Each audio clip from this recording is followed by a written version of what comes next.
Hi, this is Margo. This is Sunday evening, June 18th, 2023. I hope everyone is safe and doing as well as possible. And another week has passed. And it was hard for a bunch of people, including me, but I'm here and okay. And I'd like to welcome everyone to the show tonight. This will be my weekly update that I'll be putting on YouTube. We're going to go over climate-related items around the world, methane, and sea ice, and earthquakes. And I appreciate the comments on my shows last week. And, it just ended up being two shows because I had so much to cover about methane and some other things. So this show is going to be a lot shorter and we'll get it all in one show. And before I start, I'd like to thank the viewer who sent me the very generous donation this week. It's very much appreciated.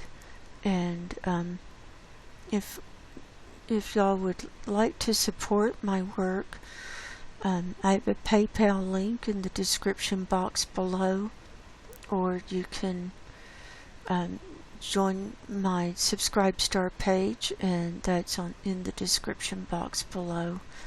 And so I don't plug myself very often, but I'm not monetized here on YouTube.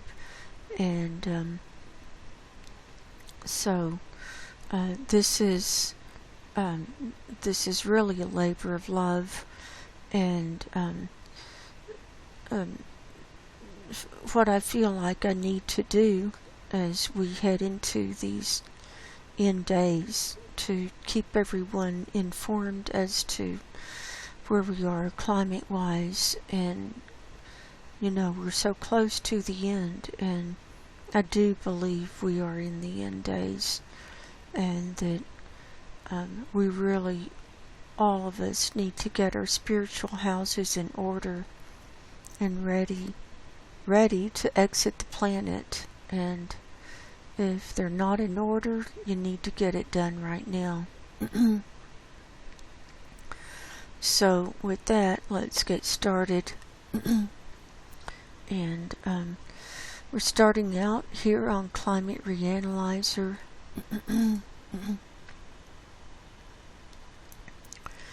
And this is maximum temperatures around the world today. And you can see all the greens over the Arctic. That's all above freezing now, the air temperature. If it's in a shade of green, it's above freezing. And there are really warm temperatures coming in around the planet. And these whites now in Texas, Louisiana, coming down into Mexico, also over here California, Arizona, and Mexico, and down into Central America, Belize. These and whites go from 40 degrees C or higher, or 104 degrees Fahrenheit or higher. And a lot of this area is very humid, especially like these areas on the coast of the Gulf of Mexico. So what you're looking at when you get those high temperatures and high humidity is the wet bulb temperature gets so high that your body just can't cool off, and so it will result in a lot of deaths. And so it's happening. Everybody's going to be affected one way or the other with all of this. And so Here across Africa, same thing. Saudi Arabia, Iran, look, all this Middle East, India, New Guinea, Papua New Guinea, and so on.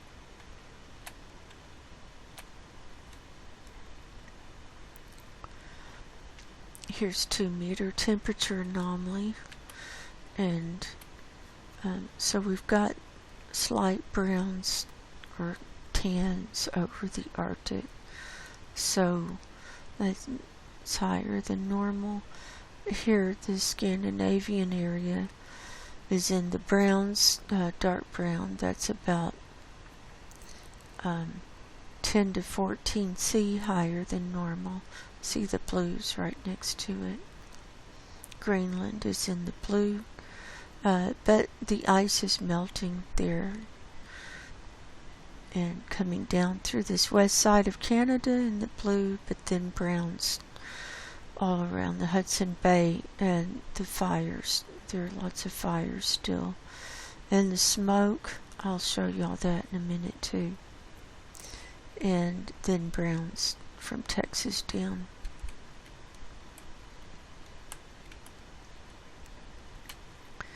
Here's the flat view.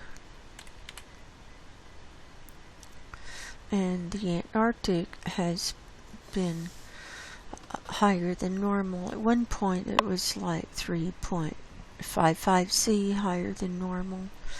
This week it's gone down somewhat, but it's still, so we've got reds down here. Here's the Pacific view.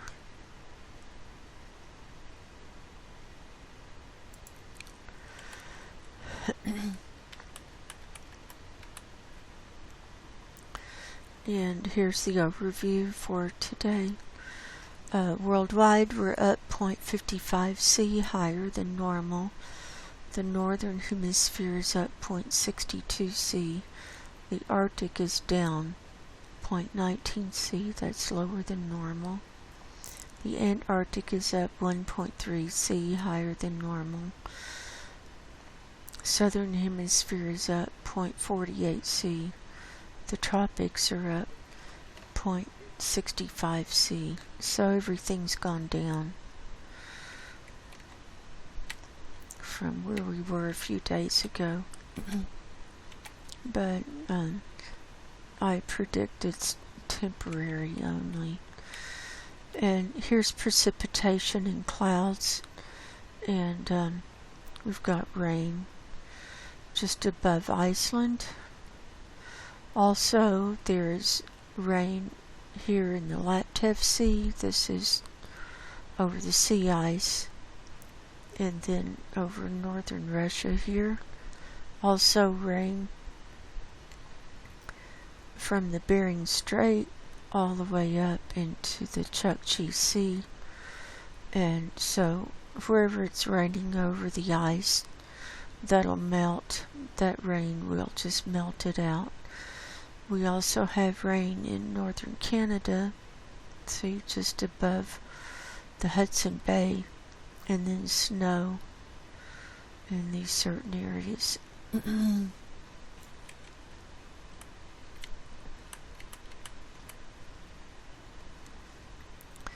Here's the flat view. And here in Reno, we have not had any super hot weather yet. It's been pretty pleasant. We had rain again several days this last week. Last 2 days it's been clear, but it's cooling down for another couple of days, and then it's going to go back up. Oh, and I'd like to wish the fathers out in the viewing audience happy Father's Day today.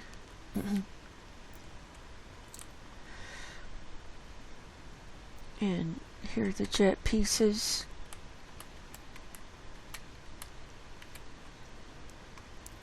See, we've got dual loops here over North America and then come swooping up and down, and then on the southern area swooping up and around.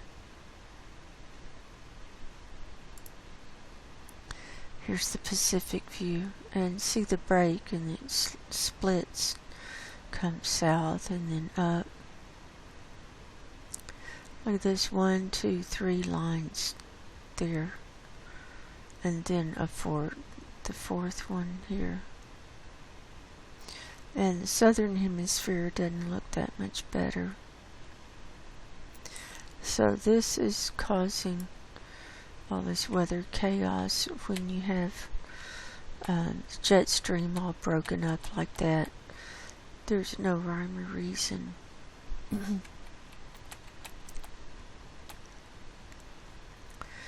Here's sea ice and snow cover today, and you can see massive melting that's happened in this Hudson Bay. It's in high melt here in the Baffin Bay. This area in the North Baffin Bay is opening up even more. This eastern ice edge along Greenland, see how jagged that is? That's all melting. There's been rain up to the coastline here this week, and also snow. I mean, it's been incredible, the melting happening on Greenland already. Just very early in the season, and more melting all around. And thinning more than anything, but we do have some open areas popping up that we'll look at.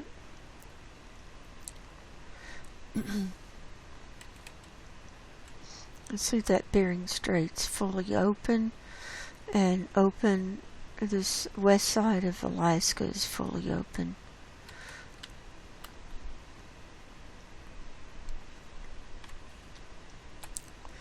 Here's sea surface temperature anomaly. This is for yesterday, and we're seeing browns now. Wherever the ice is melted, it's already turning brown into the brown. So the water's heating up really fast. See, we've even got a brown dot in this North Baffin Bay. And then see all this red in this North Atlantic. It's like one big evil eye now. And this North Sea is red as well.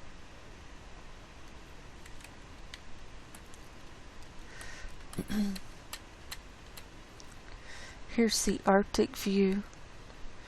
Not Arctic, sorry, Atlantic view. And see this dark brown.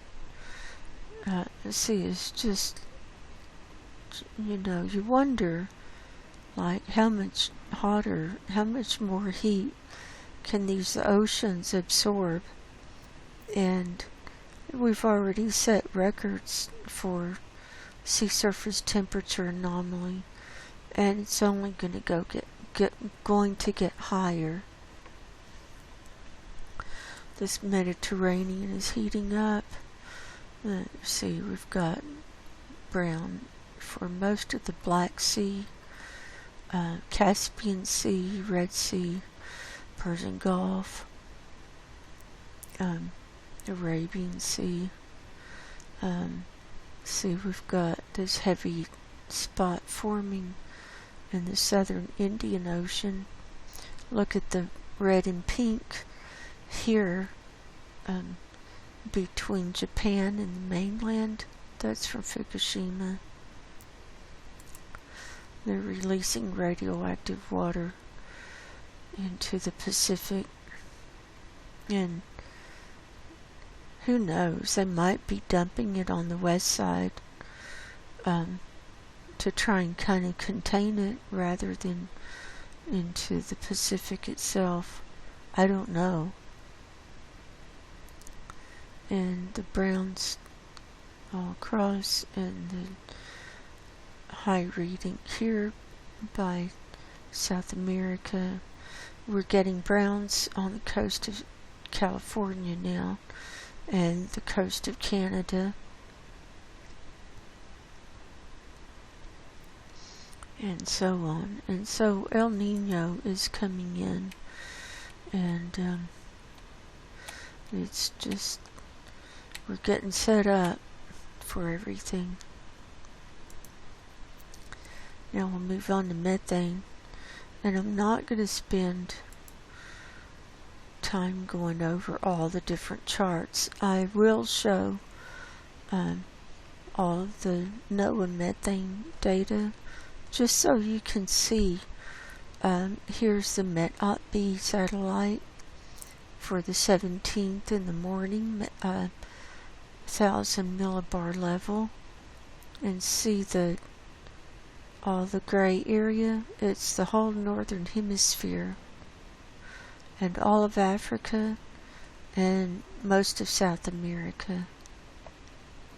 So you just can't get accurate readings for a mean like that. Here it is in the afternoon. It looks even worse here. See all the grays there. Here's the Met-Op-C in the morning, and it's showing the highest reading here over western Russia and coming up into Finland.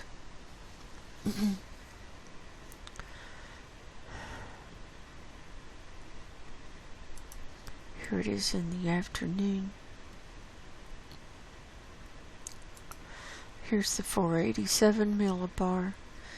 Met-Op-B in the morning. Same thing with the gray, missing data. Now look at the pinks, and that's a range right down here, and it's at between 2,000 parts per billion and whatever the highest number is, and in this case it's 2301. So that's all down here over the southern hemisphere. And same thing in the afternoon, pinks down here. Well, if there are pinks down here, I mean, it wouldn't even register what it would be up in the northern hemisphere. Here's the Met-Op-C in the afternoon. Now these readings are what I put in the chart for this week. For the chart we're going to be tracking. Well, I'm tracking all of the charts that I was before, but the only one I'm going to be presenting is the Met-Op-C for the 487 millibar, for reasons I talked about last week. So here we are in the morning, and the mean or average was 1,885 parts per billion. The high reading was 2195, and see all these pinks. It's covering this northern hemisphere and a lot of the Arctic. And in the afternoon, same thing. The mean was 1884. High reading was 2175, and all the pinks are up here. Here it's over the Beaufort Sea.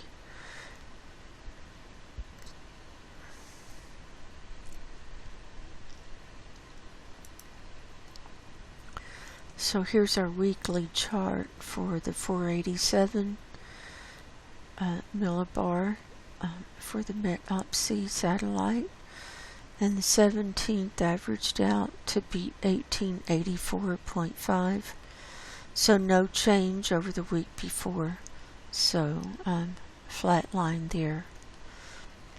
But like I showed last week, we're almost at where we ended or where it ended with the warming last year. And because this model started a little bit after the highest day, we're about five parts per billion below where the highest, I'm thinking.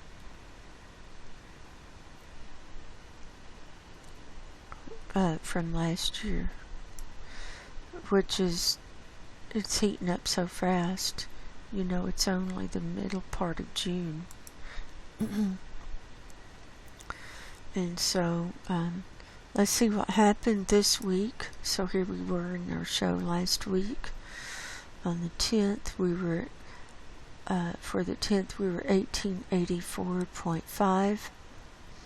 And it went up 2.5 that week.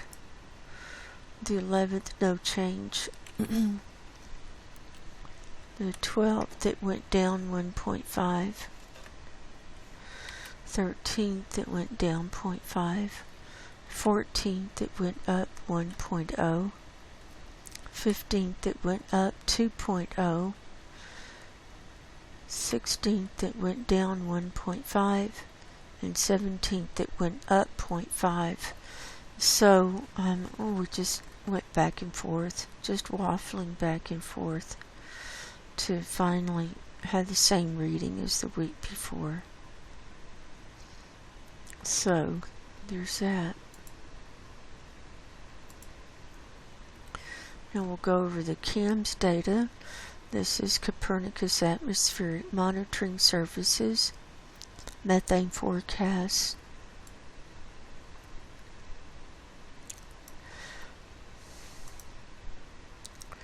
And our base time and valid time are both for Saturday, June 17th. Arctic area and surface level is where we're starting.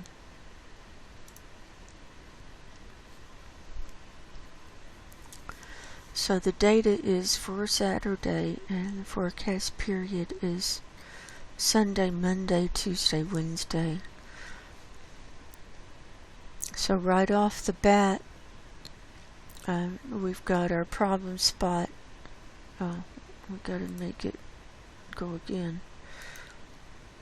We've got our problem spot here just off the coast of Newfoundland. See the dark there? That's percolating. That's kind of a constant.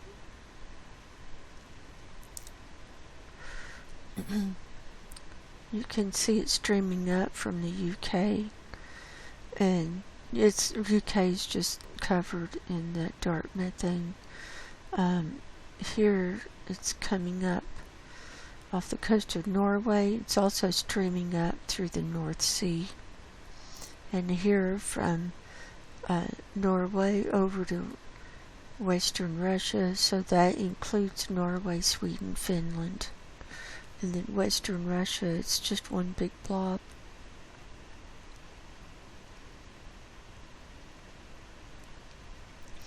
And in the interior of Russia, just on certain days, you'll see it spread out a little bit more than others. But we can see that these high readings are moving further north too. That's probably from wildfires. And here in the interior of Alaska, that's coming to life as things are heating up there, and there's a lot of permafrost thawing.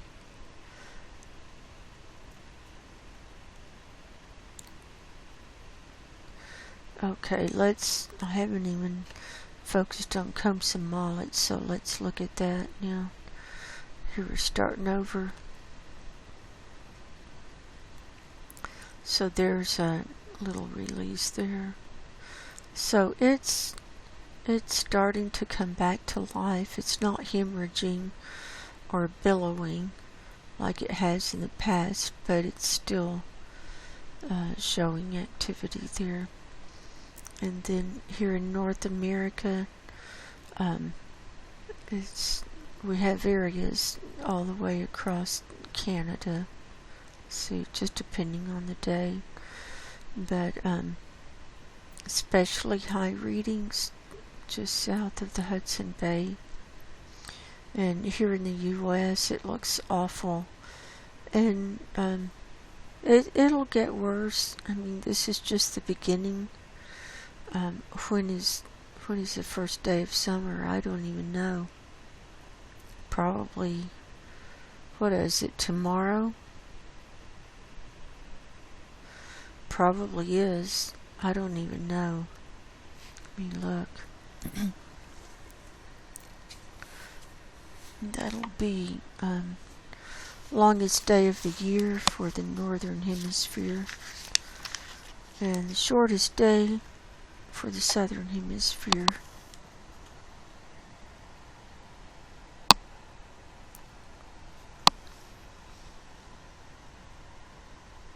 Summer solstice, Wednesday the 21st. So we're a couple of days away.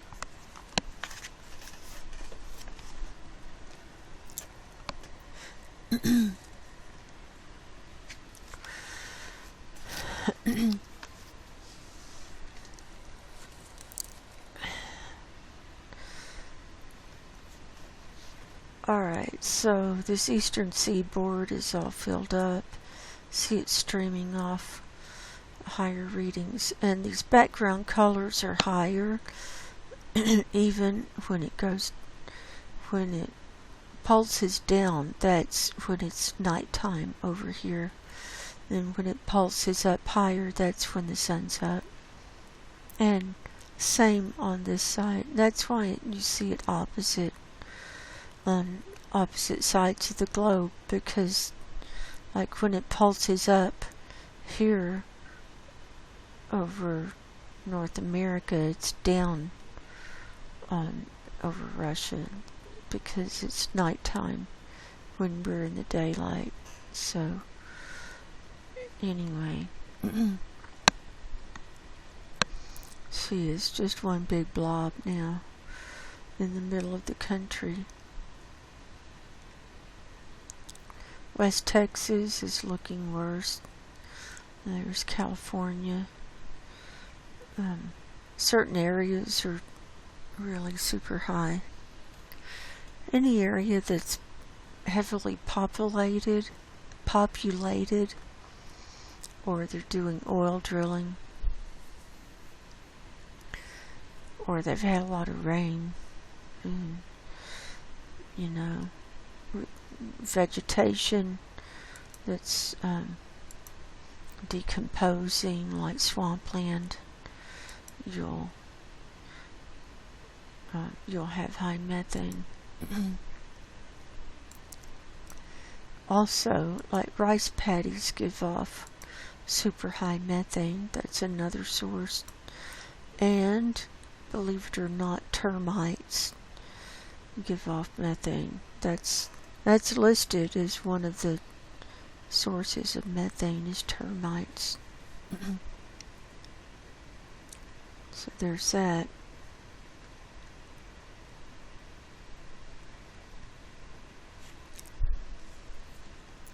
Here's the North Pole view. There's the UK filled up, see? And Germany is coming back to life. And this area further south. And here's the Persian Gulf, India, China. Now some of these areas on land are not looking as blobby, but that's only temporary. Just wait. It'll heat up. Here's Korea. See it streaming over. Look at Japan. That's super high and streaming over.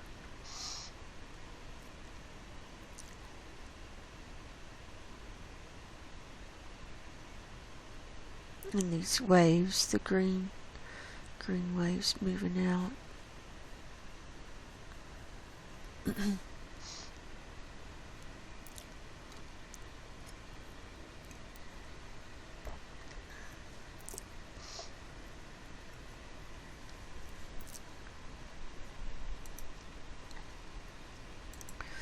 And then we'll go to the global view.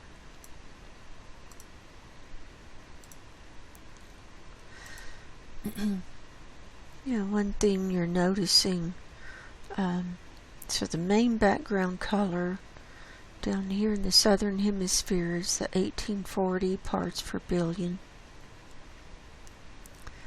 Yeah, it's got to reload. The dark blue, which we're just seeing just wisps of it, like over Australia, that's 1820 parts per billion. But look at the next higher reading. See the light aqua creeping further south. That's 1860 parts per billion, and that's creeping further south. More and more of that is creeping in this southern hemisphere. Is that going to overtake the 1840 this summer? I really don't know. It didn't last year, but you know, we're in uncharted territory, and every year is higher than the year before. So we really don't know. We're also seeing the higher readings here at the Brunt Ice Shelf, over the Weddell Sea, and look here next to the Western Peninsula. Also this week we saw higher readings over the interior of the Antarctic. So it didn't just stream down either. It was just popping up over the interior. New Zealand, you're filled up with methane. See that? You're dark. And the east coast of Australia especially.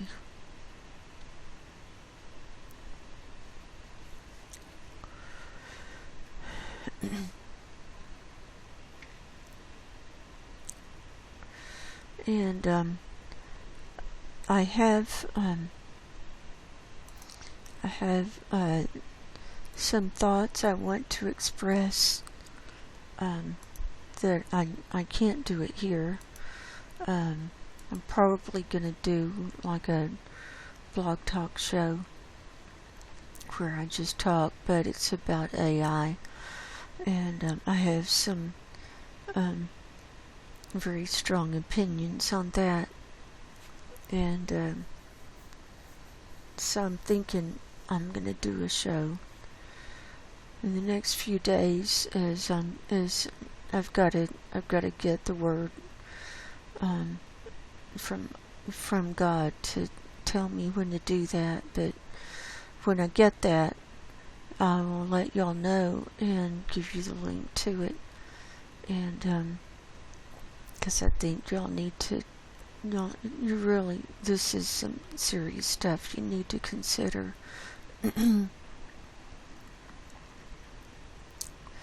Alright, here's 500 HPA, and we've got lighter readings, see, kind of coming across the Arctic region, but darker readings moving further south. See, look at this over the, where is this? This is right over, that's the middle of the Atlantic Ocean.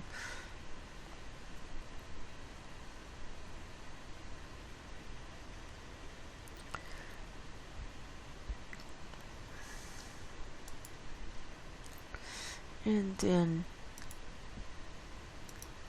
total column.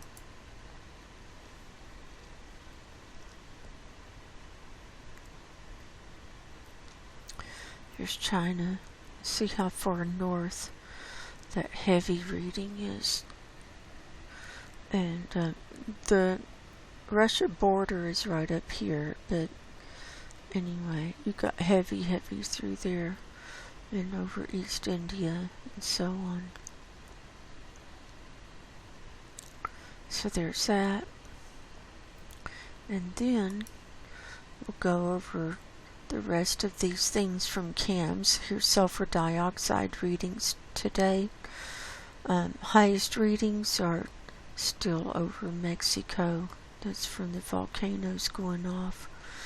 We've had, I'm thinking, plate movement from the large earthquakes that have been here in the South Pacific this week.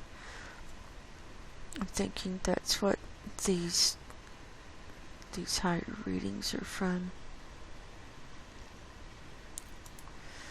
And here it is at 500 HPA, and see, it's the highest here over Mexico. And we do have like a high reading where it just shot up here in the atmosphere. That could be, it could be related to Tonga, though I'm not sure. Here's the Antarctic ozone. See, it's quite thin. We've had danger zone holes open up over different parts of the Antarctic this week. We're not seeing any right at this moment, but it's the next color down from the aqua, which is the kind of purple blue that's inside the thick black line, and that means it's in the danger zone between 200 and 220 Dobson units. And the aqua is just above that. The aqua is 220 to 240 Dobson units. But anything in the shade of green is thin and below a good reading. And here's the Arctic, and we're seeing greenish here in the North Atlantic next to Svalbard, and coming across the Arctic here.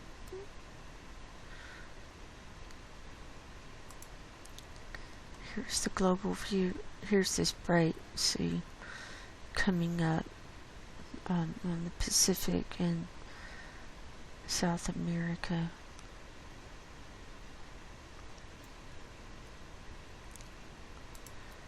And here's the smoke from Canadian wildfires. You can see the heaviest is still up in Canada, where it's still burning. But look, the jet pieces have, this is caught up in those jet pieces wherever they go. And so it's pushed the smoke south and just kind of in a holding pattern over this eastern part of the U.S.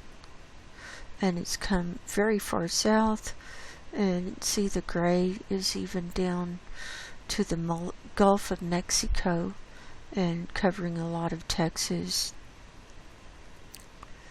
And even out west, see, so I mean everyone's affected. And so this is the type pattern that I see later on in the summer, when the wildfires really start firing up in California, and then the smoke comes over, starts coming over across, and it lasts. And of course we get it here in the Reno area, and it lasts, weeks on end. We've had it where weeks on end where we couldn't see the sun, and it's very dangerous to your health.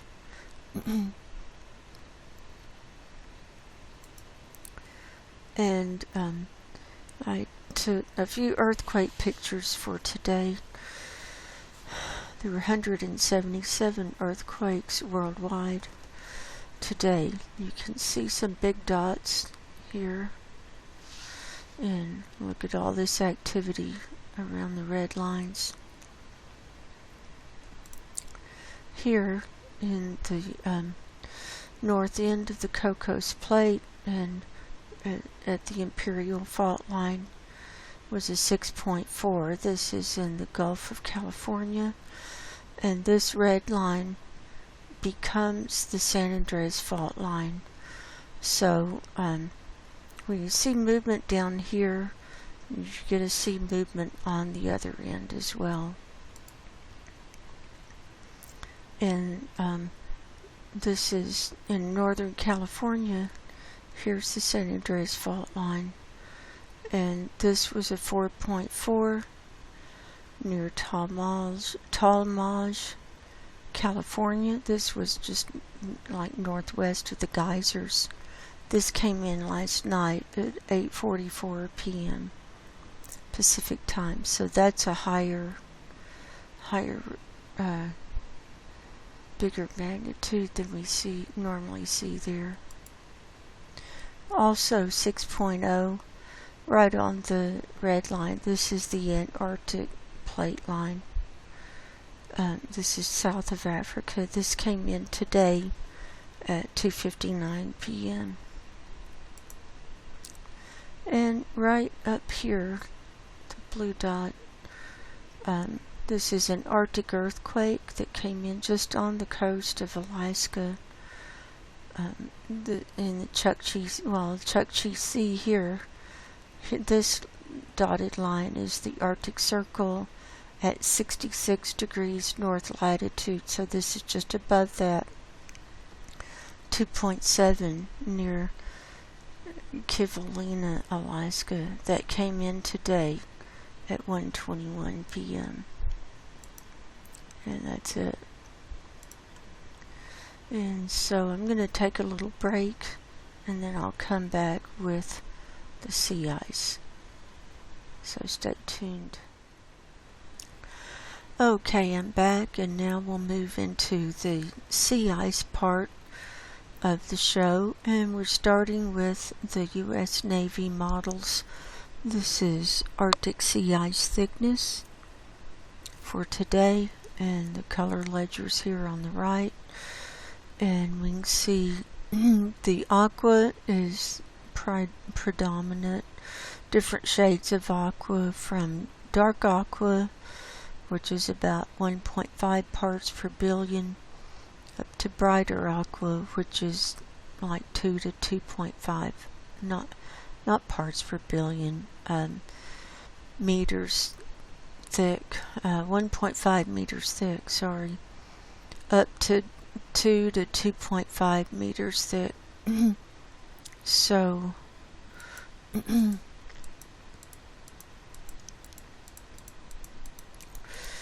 here we are where it's at for today, and we can see the Hudson Bay is still melting down really fast. The majority of the ice is in light lavender, which is about 1/2 meter thick.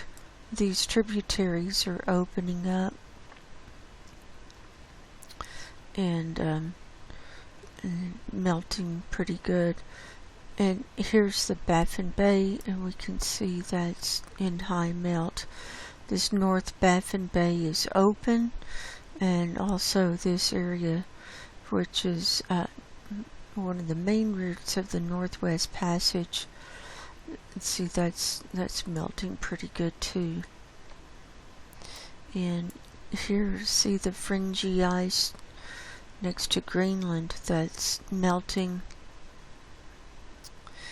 And our thicker ice, the green, that's about 3 meters thick, just above Greenland and Canada. Then just a little line of red, and the dark red is about 5 meters thick. So you can see the edges and where it's retreating, and that's really thinning out here in the Kara Sea and north of Novaya Zemlya. Here in the Laptev Sea, we're having a lot of open water around the Russia coastlines, and then see the thinning going down into the dark blue. That's about 1.25 meters thick. And then here's the dark aqua, and all we have are the brighter aqua, which is the thicker ice, and the green. But anyway, the bright aqua is just above Greenland and Canada, and some mainly in the Beaufort Sea. We have patches of it throughout different areas. Here's a big hole in this East Siberian Sea next to New Siberian Islands. Here the Bering Strait is open, and you can see the melting coming up in the Chukchi Sea and the thinning, which is what we saw on Climate Reanalyzer. And here along the Canadian coastline, and in this Amundsen Gulf, this is in very high melt. And then lots of thinning coming across.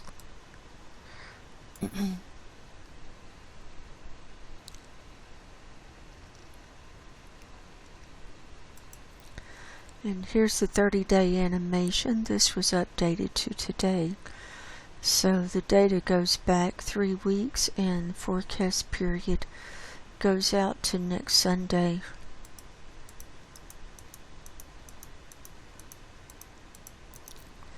And starting down here, we can see in the forecast period there's it's just down to virtually nothing in the Hudson Bay by next Sunday. Just a little wisp of ice there.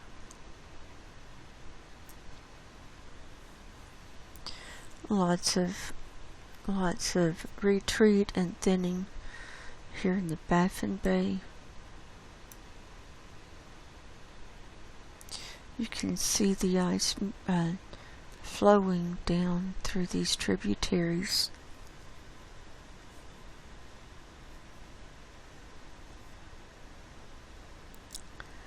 And see, it's thinning along Greenland there. And then look at this thinning on this whole, the Russia side. Watch. It goes from darker aqua moving into the dark blue. And then here in the Laptev Sea, more open water and thinning down into the kind of a medium lavender that's about half a meter to 1 meter thick. Watch it. Watch the ice pull away from the coastline. That's the ice drift pulling it away. Watch. There it goes. This whole Russian side is, see the pull away there.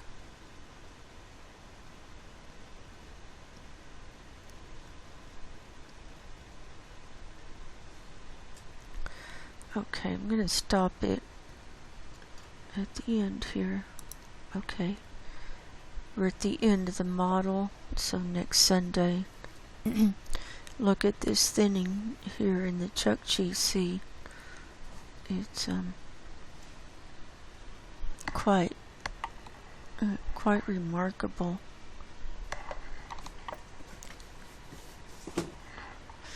And here it's starting to thin down in the Beaufort Sea. See that? And thinning in further in here. So this aqua, the bright aqua, is going away pretty quick.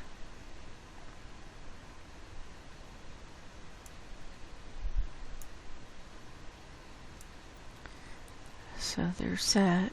So Wednesday is the summer solstice, longest day of the year in the northern hemisphere, shortest day of the year in the southern hemisphere. It's usually, and then of course it's the first day of summer officially, and once that hits, I mean, this is just racing. This ice is just disintegrating in front of our eyes for the rest of June and all of July, and then it starts slowing down. The melt starts slowing down in August as it approaches the minimum. And so this is Beaufort sea ice thickness for today. Here's this big hole next to Canada and Alaska. Here's this thinning, see, coming around in this like half circle, the Beaufort Sea. And we've got some thicker ice. We've got some green kind of coming together here in the Beaufort Sea, but this is going to come apart. And here's a big opening on the Alaska coastline, and then see, here's the Chukchi Sea with the thinning and thinning as you move towards Russia too.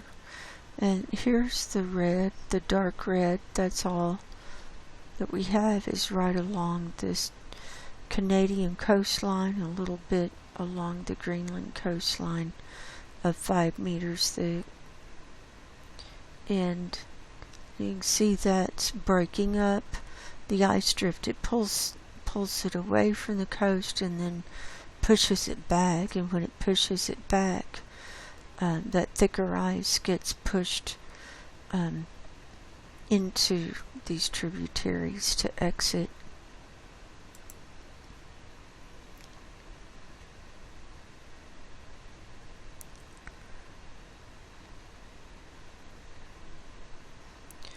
And here's the 30-day animation, and this was updated to today.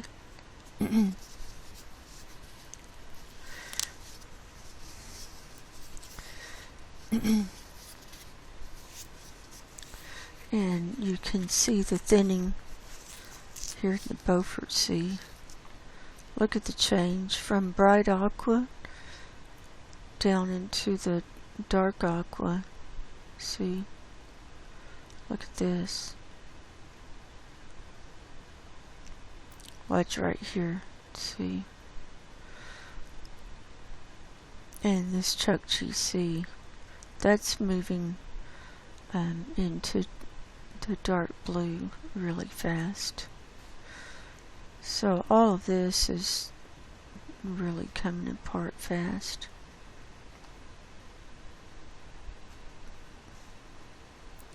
So there's that.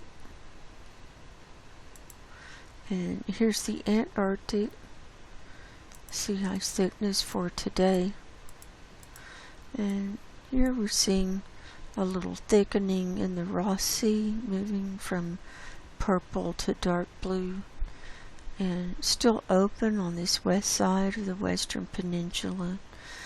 And the majority of the thicker sea ice is right here along the east side of the Western Peninsula, along the Larsen ice shelves. And so it's slow going with this refreeze, very slow going. And here's the 30-day animation, and again this was updated to today, so the forecast goes out to next Sunday.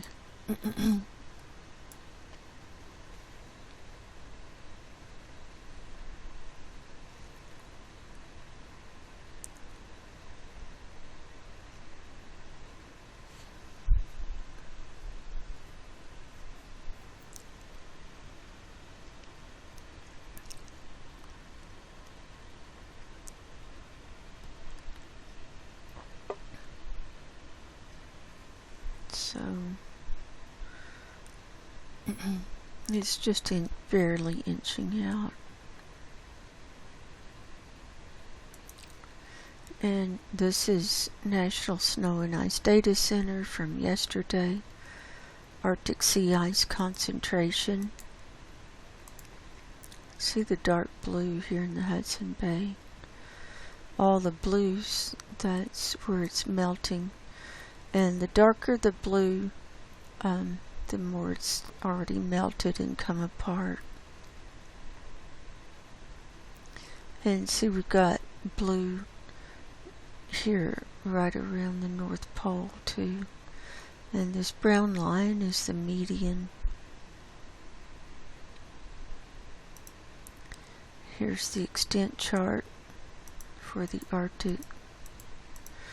And this blue line is this year. The dotted line is 2012. And we're still just a little above 2012, but below the median. Kind of following parallel with this median. Here's the Antarctic, and the brown line is the median, so it's well under the median in a lot of different places. Here's the refreeze chart, extent chart, and this is this year, and see, it's kind of sloping a little lower. It's not on as upward trend as before. And last year it was going up better. And last year was a record low, so we're at another record low this year. Here's the Greenland ice melt for yesterday. So this is less than a couple of days before, but it's still quite a bit for this time of year. See the orange colors? That's where you've got melting. And this area, this little indention on the west side, that's got the most days of melt so far this year.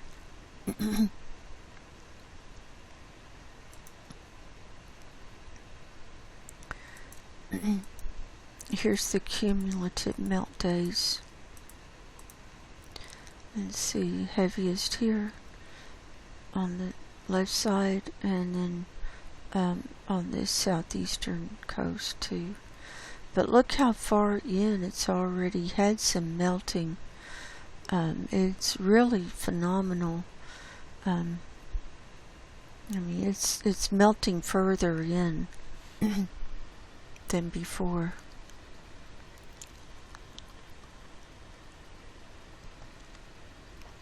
So once it melts, even one day in an area that hasn't melted before, it'll melt faster than it's set up. It's already started and it's all set up. Here's the extent chart.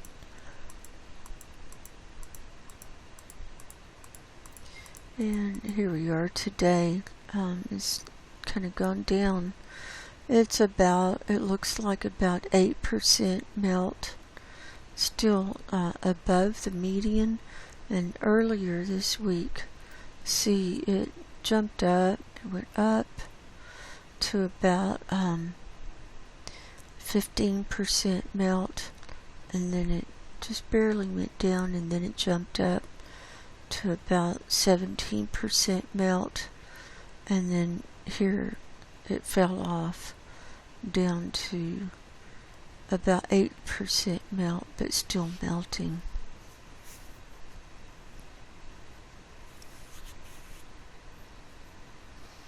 So we know Greenland is going to have record melt this year.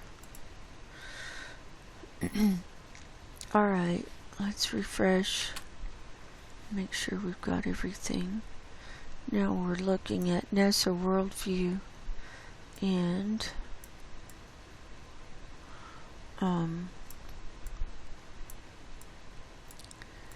this is the satellite view. Here's sea ice concentration. Wherever you see colors, it's melting. If you're seeing green, there's holes from green, and open water.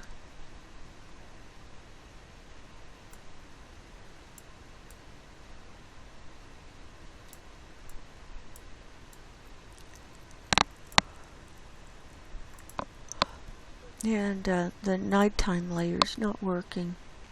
Hasn't been working for a few days. And so we won't be looking at the Antarctic. We're just gonna, it's all dark down there. If the nighttime layer isn't working, we can't see anything. So let's go in now to our satellite view.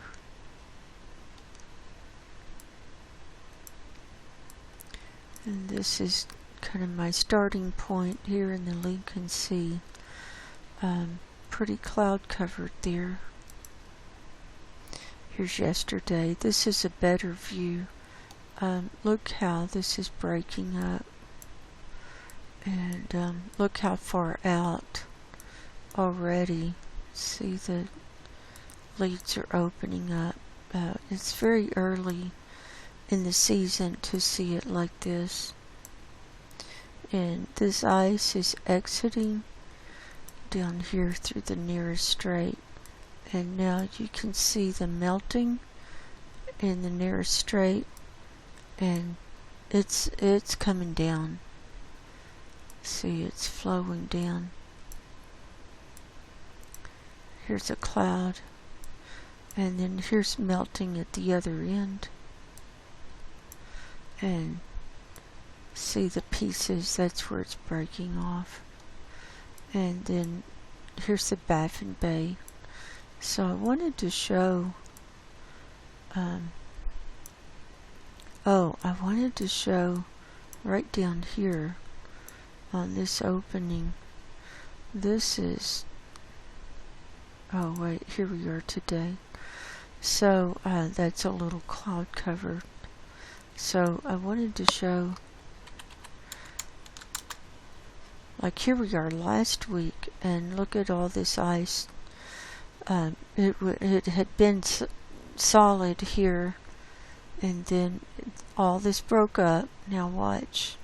Here we go as I click through. There's the 12th, 13th, here it comes, 14th, 15th, look at this, 16th, 17th, and 18th. So, a lot of big movement there this week. And this North Baffin Bay, this is all open. We're under a cloud layer here. But you can see it's open.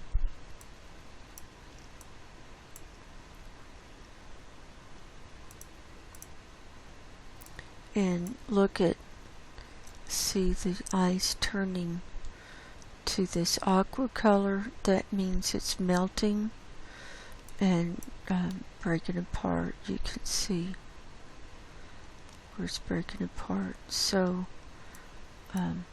all this tributary ice is now in aqua, which means it's getting a lot thinner, and it's going to be breaking up and moving out fast.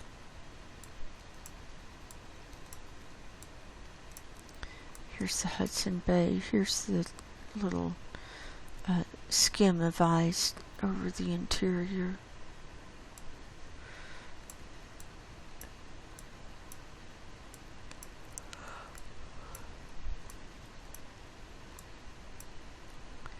And then let's go to the east here.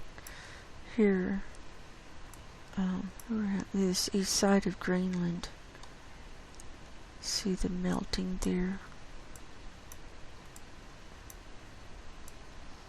Here's the north side. And see if we can see anything here north of Greenland. Yeah, look at this. Look at these big cracks. This is from Friday the 16th, and this is a really good view of all the cracks here. Look at this.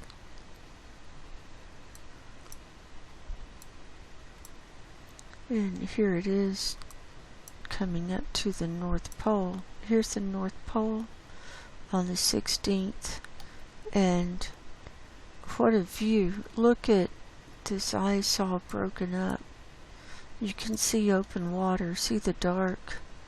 That's open water. I mean, this is so early for this to be melting out like this at the North Pole. And I saw Sam Carana had done a couple of posts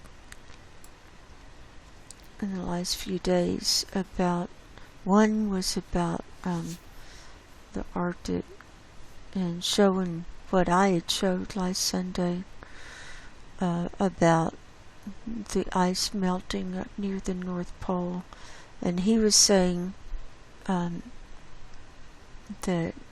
we're in big trouble when it's like that this early in the season. The sea ice is in big trouble when you're seeing that.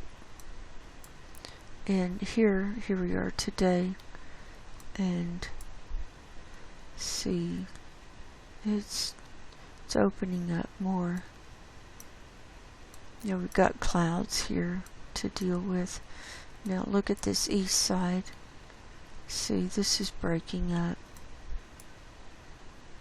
See the open water.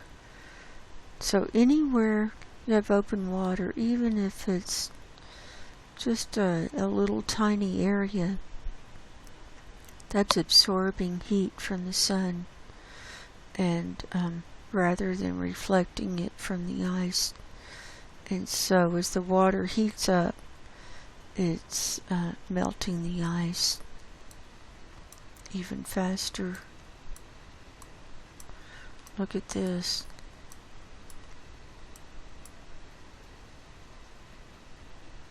Yeah. Okay, here's Franz Josef Land. Look at all this open water. This is just fringy ice on the right side. And then here's Svalbard. That's been melting. Let's see. Here's yesterday. Oh, here's the 16th. See how this is melting.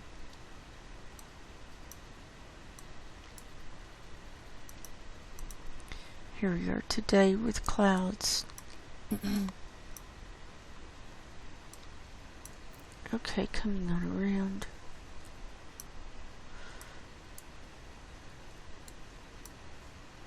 Here's Novaya Zemlya. It's open. There's no ice around the coastlines now. Just clouds. Let's see. This is open. Here's the Yamal Peninsula. There's a big cloud. And here's the ice. See? Look at this open water north of there. So this is thinning way down and going fast. See the greenish color too. This is right at the Russia coastline, on that little shelf that's sticking out.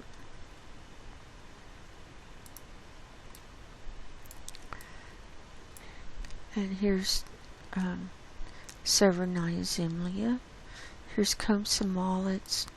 Right around this end is where we see the high methane trying to come back to life on CAMS.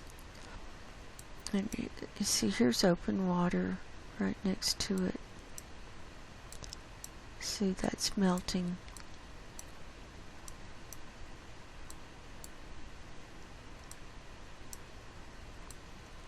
Look at this.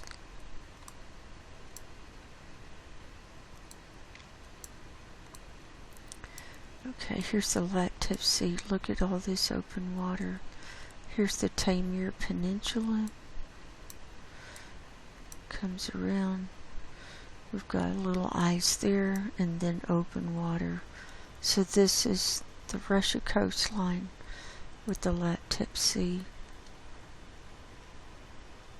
And see the aqua greenish tinge coming in as this ice, see these lines, it's getting ready to go. It's gonna melt out fast.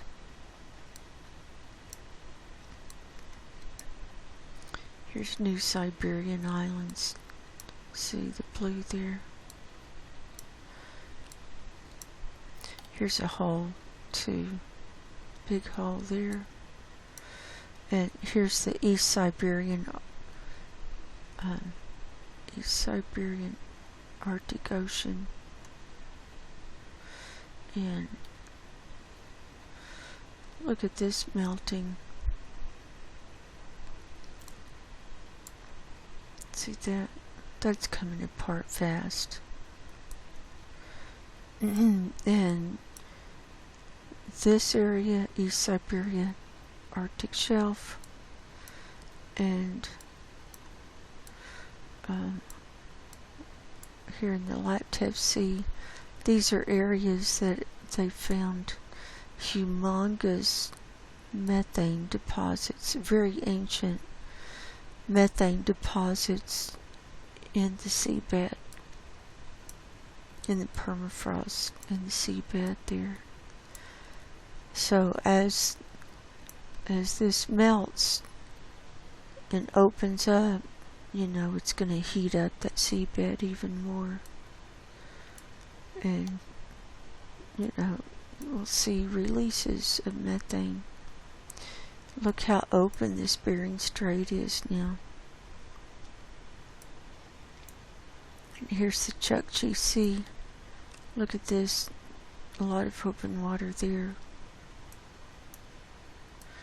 And then here's Alaska. There's Barrow. And this is the Beaufort Sea.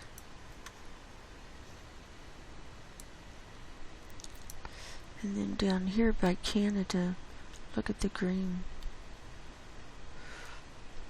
This is melting. This is some of that, like 2 to 2.5 meter thick ice. And some of this could be 3 meter ice.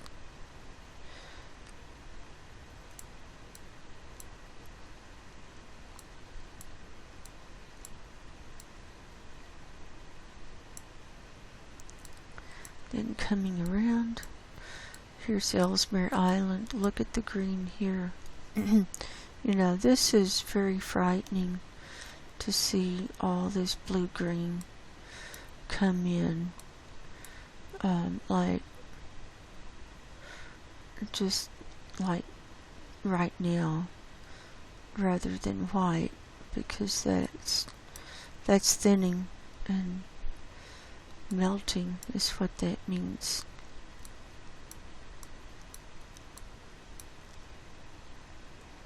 Okay, let's look above Canada. And so this is the aqua ice here. So 2 to 2.5 meters thick. But see how it's coming apart.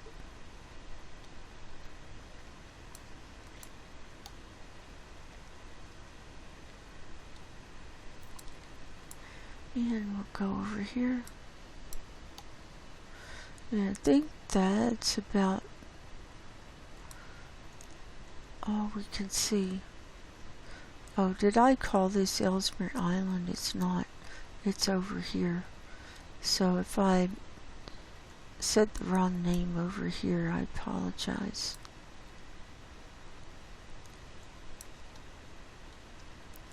So that's about all we're going to be able to see on sea ice.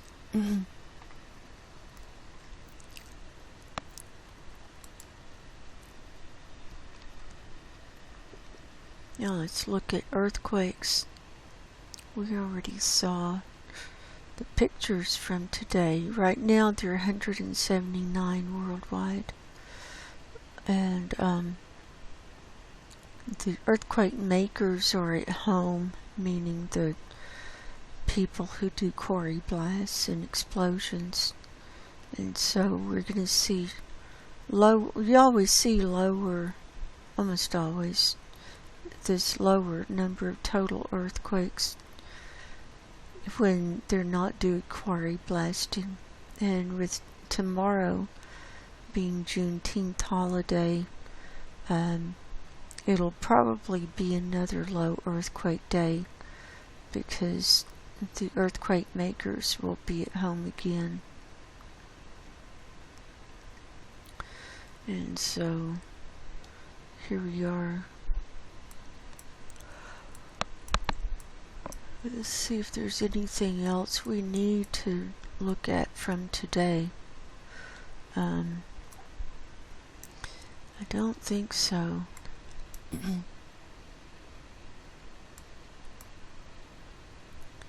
What's this? 2.4 Denio, Nevada. And so now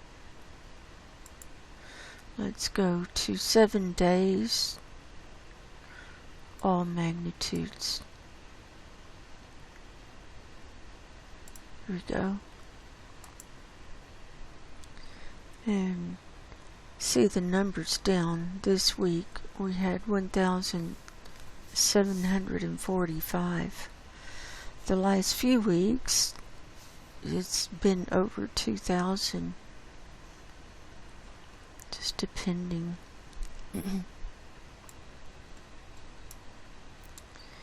And so let's see.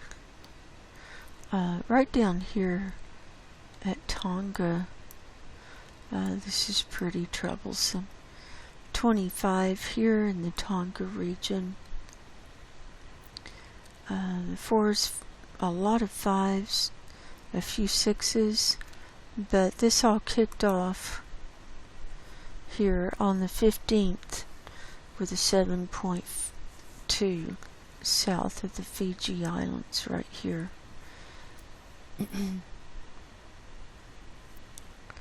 And that was on the 15th at 11:06 a.m. Pacific time. And then these are Tonga over here. So that was that. These could be aftershocks to that big one. And then right after that, so that was at 11:06. At 1:11 in the 1:11 the following morning, just after midnight, was a 6.0,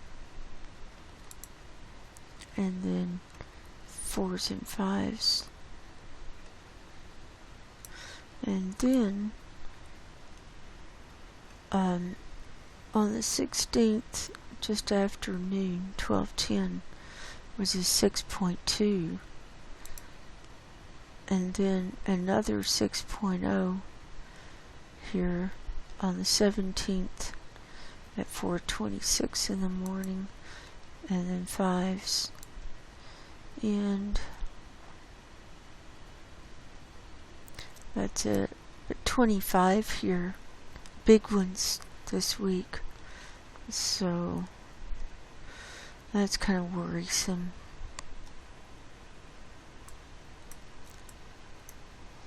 And you can see all these dots coming around. France. Wanted to show France. I don't remember seeing earthquakes on this west side of France before. And there was a 4.8. I know I can't say this. Near Courson. I don't know if it's Courson, France. Courson. Or Corcon. I don't know French, so I apologize if I mess that up. 4.8 on the 16th at 9:38 a.m. and a 3.9 at Morans at 7:27 p.m. So this is kind of an unusual place. The plate line for the Mediterranean is down here, and then here's a plate line coming out in the Pacific, and I mean the Atlantic, sorry, I'm getting tired, and then this line is in the Atlantic Ocean. So there's that. And we saw the 6.4.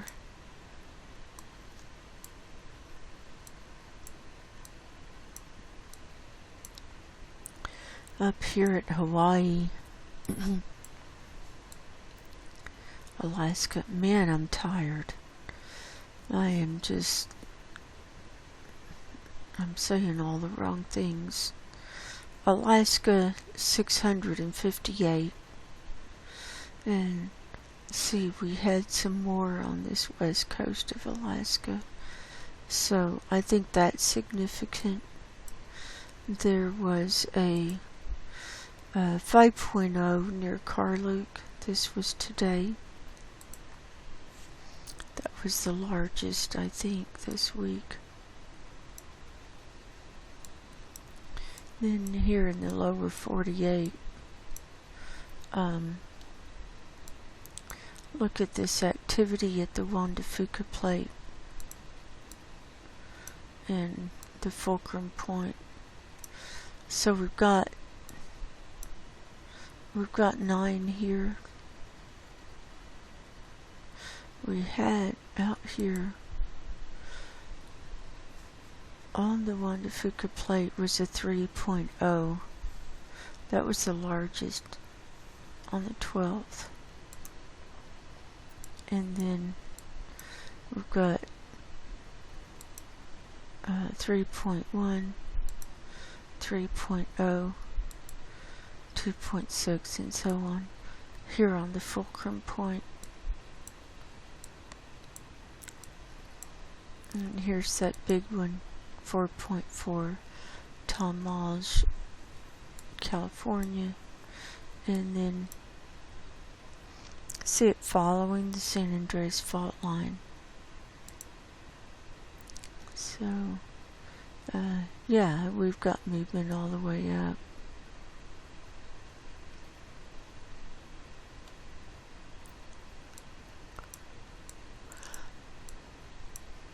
And then a few here around Reno. And here's up here in the Pacific Northwest. We see we've got some dormant volcanoes that are having earthquakes now. 49 here, that's a lot. What happened? Looks like a clustering here. Yeah, I missed this earlier this week. 16 here. This is near Benton, California. See, I did it again. Said California. Washington. I'm so tired. You know, it's like I'm doing pretty good, and then it just, this wave of exhaustion just hits me, just boom. just comes over me, and I just have to lay down. So I'm at that point.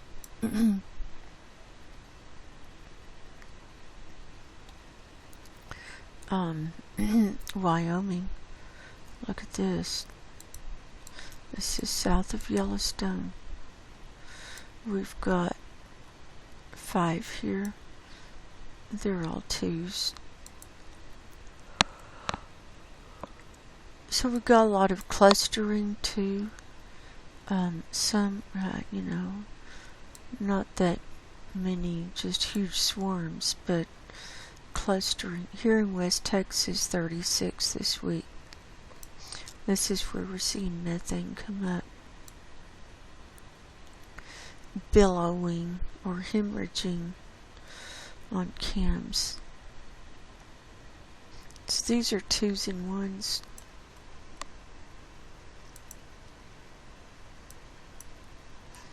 And so on.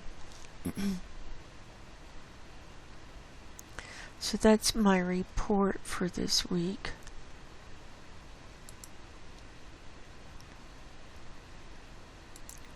And now we're going back to the book of Job in the Bible.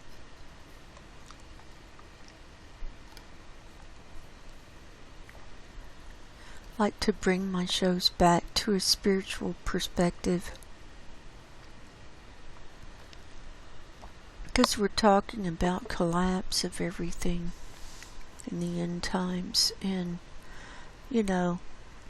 there's going to be a lot of suffering. There already is. There's going to be a lot more suffering as things collapse and the climate chaos gets even worse, and the economy collapses, and there will be famines and plagues and pestilences and wet bulb temperature and earthquakes, volcanoes, and wars, and immense amount of suffering, immense. And so we need to prepare ourselves spiritually and prepare our hearts as we are headed into these dark days, and just know that this has been prophesied of already in the Bible. We know it's coming. How are we going to deal with it and not turn our backs on God? Because in Revelation,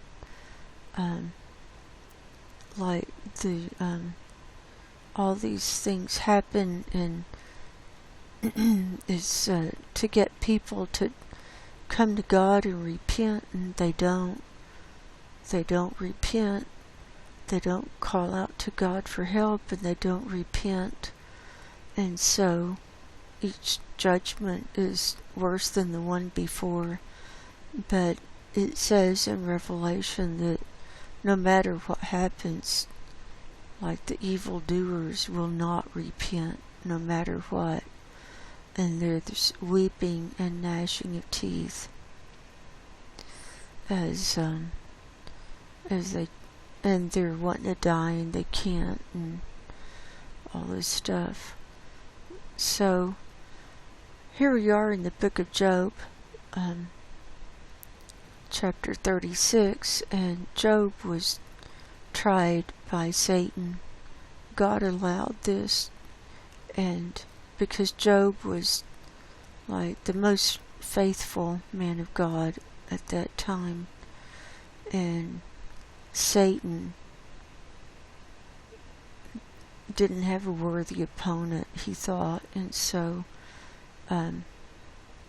God said, "Have you considered my servant Job?" And Satan said no, and so God allowed Job to be stricken and tested by Satan to see if he would turn his back on God. And Job never did. And he went through all kinds of stuff we've been reading about. So we can take our lesson from Job of how He dealt with all of the affliction and losses and sufferings that he had, and never turned his back on God and kept worshiping and honoring him and praising him. That's what we need to do too.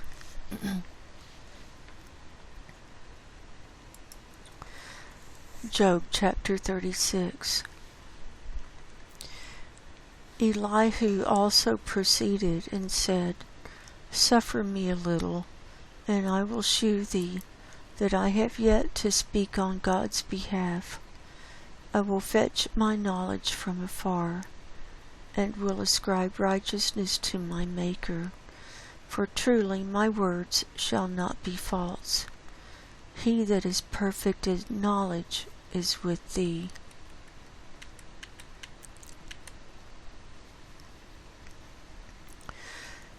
Behold, God is mighty, and despiseth not any. He is mighty in strength and wisdom. He preserveth not the life of the wicked, but giveth right to the poor. He withdraweth not his eyes from the righteous, but with kings are they on the throne. Yea, he doth establish them forever, and they are exalted. And if they be bound in fetters, and be holden in cords of affliction, then he sheweth them their work, and their transgressions that they have exceeded. He openeth also their ear to discipline, and commandeth that they return from iniquity. If they obey and serve him, they shall spend their days in prosperity, and their years in pleasures. But if they obey not, they shall perish by the sword, and they shall die without knowledge. But the hypocrites in heart heap up wrath. They cry not when he bindeth them. They die in youth, and their life is among the unclean.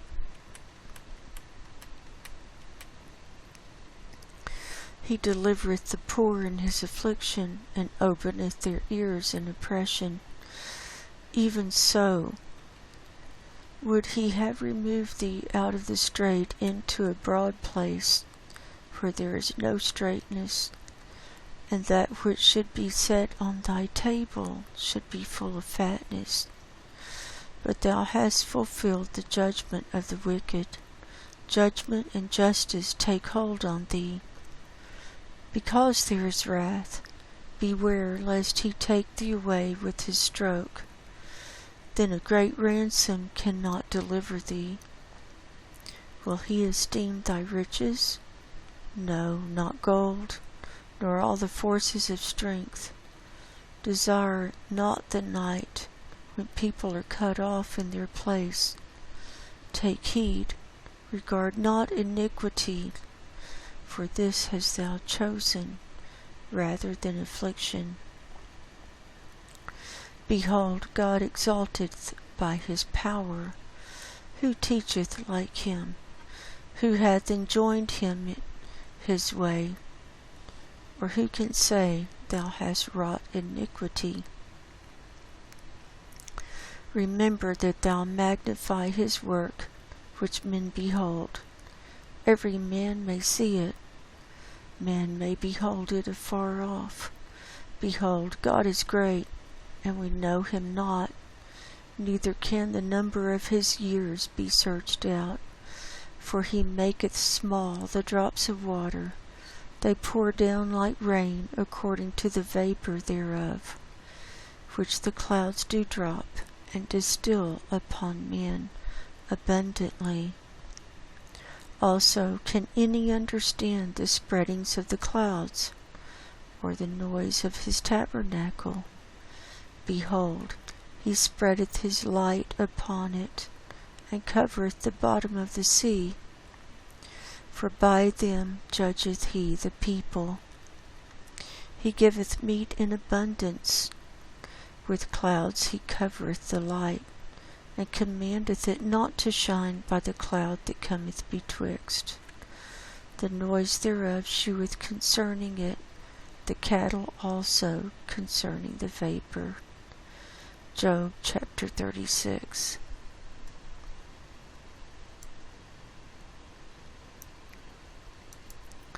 So, hope everyone has as good a week as possible. I'm praying for all of you. If you haven't given your life to Jesus Christ, you really need to do it before it's too late. And get right with God and Jesus. Get your soul right. Get your spiritual house in order. And also, get your relationships in order. We don't know when our last breath is going to be. Is it going to be tonight, tomorrow, next week, next month, next year? We don't know. But, you really, get a handle on any anger or resentment or, poor relationships that have happened, and kind of make peace, ask for God to forgive you and to heal that, and maybe even, make peace with that person, because you don't want your heart hardened when it comes time to meet the Lord. You really don't want your heart hardened. You want it soft and open and ready to meet the Lord and to stand before Him for in all His glory, and stand before Him. So I'll be praying for you, and God willing, I'll be here next Sunday and give you another update. And so, go in peace. God bless you. I will speak to you soon. I love you very much. Good night.